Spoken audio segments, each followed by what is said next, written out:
personnes. On s'installe plutôt là-bas.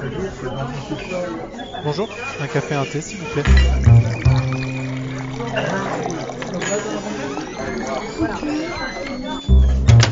Café ou thé, c'est le temps de la pause. Bonjour et bienvenue sur notre série de podcasts Le temps d'une pause, thé au café. Elle met en lumière l'actualité de notre écosystème de partenaires. Découvrez une série d'entretiens avec des experts de l'efficacité organisationnelle et de la digitalisation.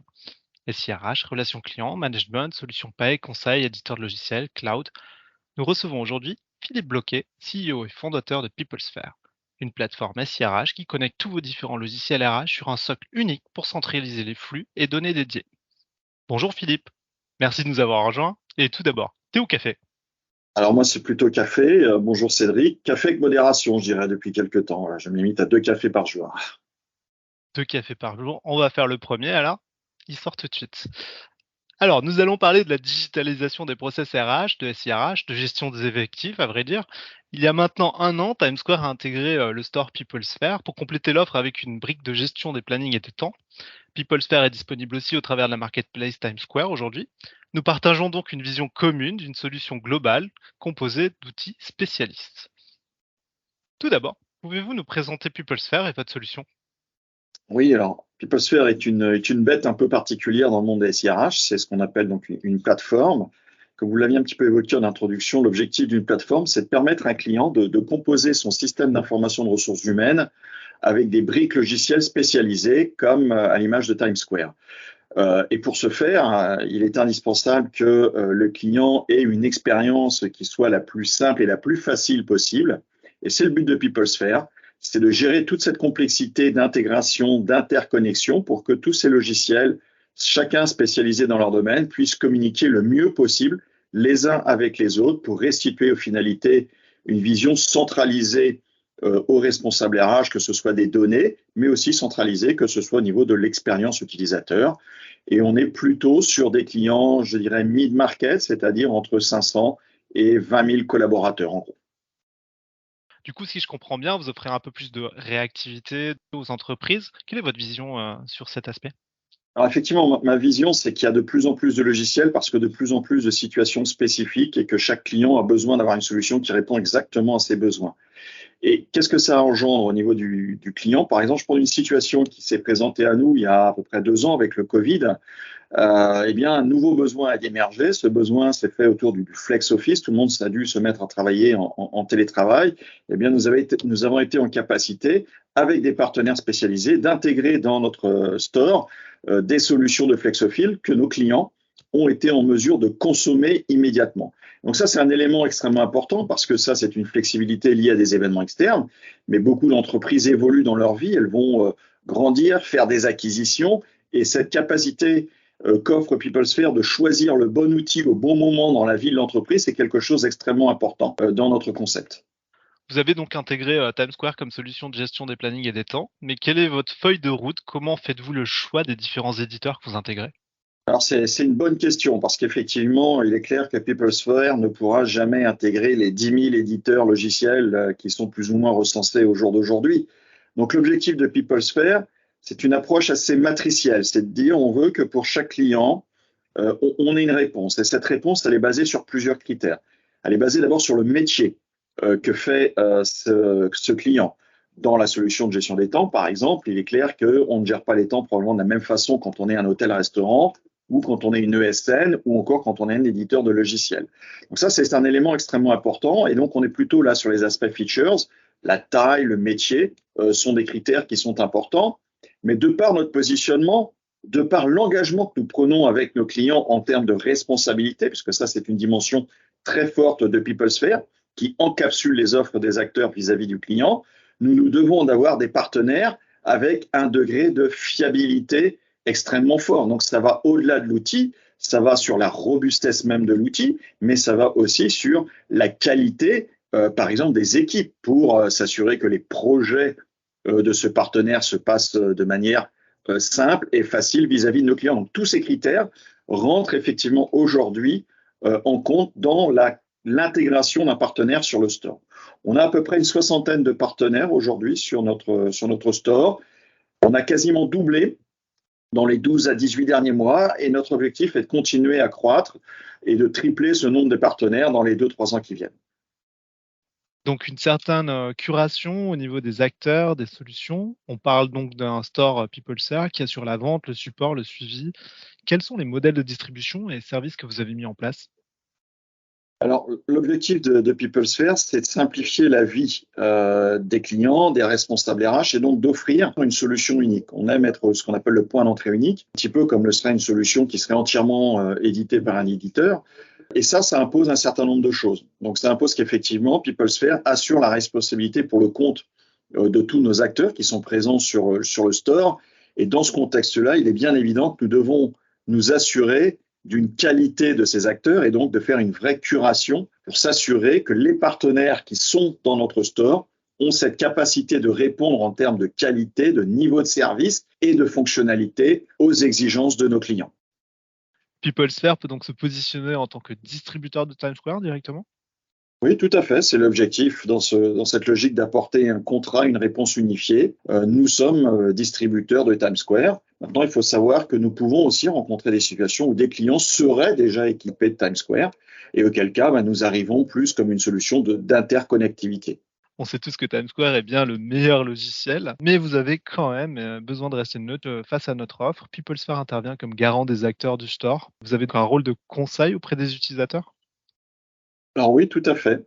Je résumerai ça par ce qu'on appelle chez nous le power of choice. Donc effectivement, dans notre rôle de conseil, eh bien, on va guider un petit peu les clients à travers les solutions que l'on pense les mieux adaptées à leurs besoins. Et ça se résumera souvent en une ou deux solutions, ou peut-être trois solutions selon les domaines, qui, selon nous, pourront correspondre aux besoins du client. Ça, c'est notre rôle de conseil. On pourra expliquer aux clients, de par aussi la connaissance assez intime que nous avons de ces outils qui sont sur notre store, puisque, comme je l'évoquais, on en assure la responsabilité. Donc, on connaît l'intimité de ces outils. On est en capacité de donner des conseils avisés, je dirais, à nos clients dans ce choix. Et du coup, comment percevez-vous l'évolution de l'écosystème SIRH avec de plus en plus de métiers qui travaillent ensemble, d'innovation, d'acteurs qui doivent être compilés pour apporter une meilleure vision de l'entreprise? Alors, ce qui est clair, c'est qu'aujourd'hui, le monde change, le monde évolue tout le temps. Les différentes crises successives que nous venons de vivre nous ont montré qu'il fallait être extrêmement réactif. Et donc, il est important que les clients puissent faire confiance à un acteur qui va les accompagner dans cette transformation continue. Et c'est en cela que PeopleSphere est une bonne réponse, puisque PeopleSphere va pouvoir répondre de plusieurs manières à cette évolution. Tout d'abord en offrant des solutions nouvelles en fonction des évolutions du métier. La législation change. Je parlais tout à l'heure du flex office. Des nouveaux besoins effectivement arrivent et on a cette capacité à répondre extrêmement rapidement à ces nouveaux besoins pour nos clients. Donc on est véritablement là. Enfin, pour nous, c'est essentiel d'être un accompagnant permanent du client dans sa transformation digitale et notre réponse technologique se fait par ce store en l'occurrence.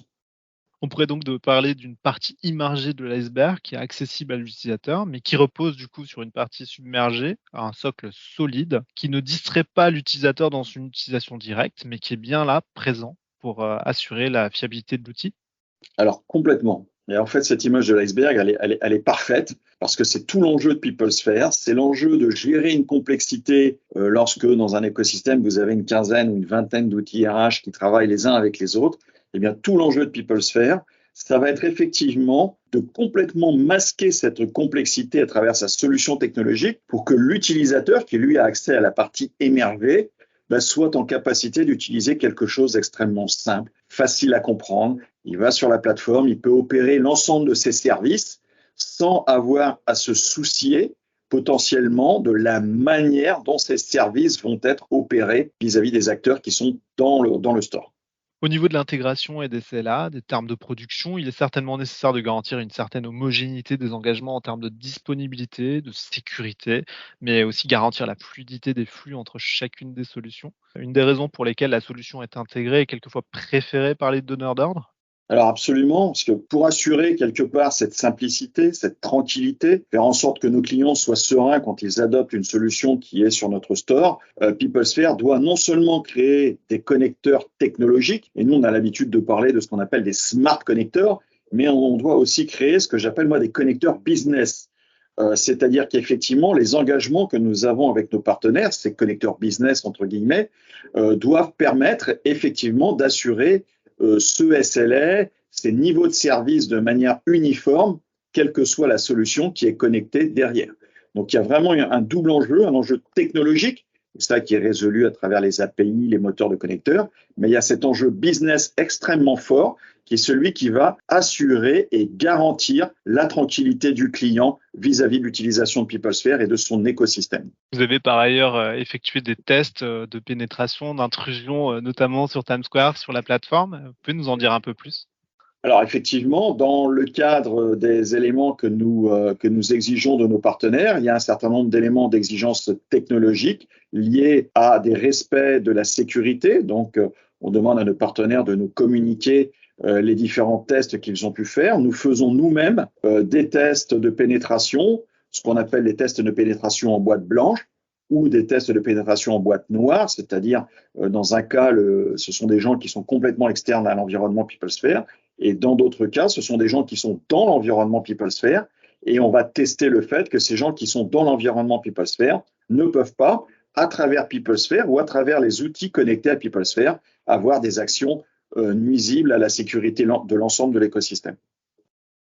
Merci à tous pour votre écoute. Donc, nous avons bien compris que le SIRH est un écosystème qui est assez complexe, qui a été un peu mouvementé ces dernières années, avec pas mal de nouveaux acteurs, pas mal de nouveaux services, de nouveaux modèles de distribution. Et cela permet aujourd'hui, notamment par le biais de PeopleSphere, d'avoir accès à l'ensemble des outils métiers spécifiques, best of breed, les plus intéressants et les plus importants pour chacun des pans de l'entreprise, des métiers, notamment régionaux. Et PeopleSphere répond entièrement à ce besoin aujourd'hui qui est exprimé par le terrain. Merci beaucoup Philippe pour votre présence et à très bientôt. Merci Cédric. Écoutez, je vous remercie de m'avoir donné l'occasion de m'exprimer et de présenter effectivement cette approche un peu novatrice, ce Lego qui est PeopleSphere, pour concevoir de manière originale et différente cette agrégation de solutions, comme vous le disiez, best of breed. Merci à vous pour ce temps accordé. Je prendrais bien un thé.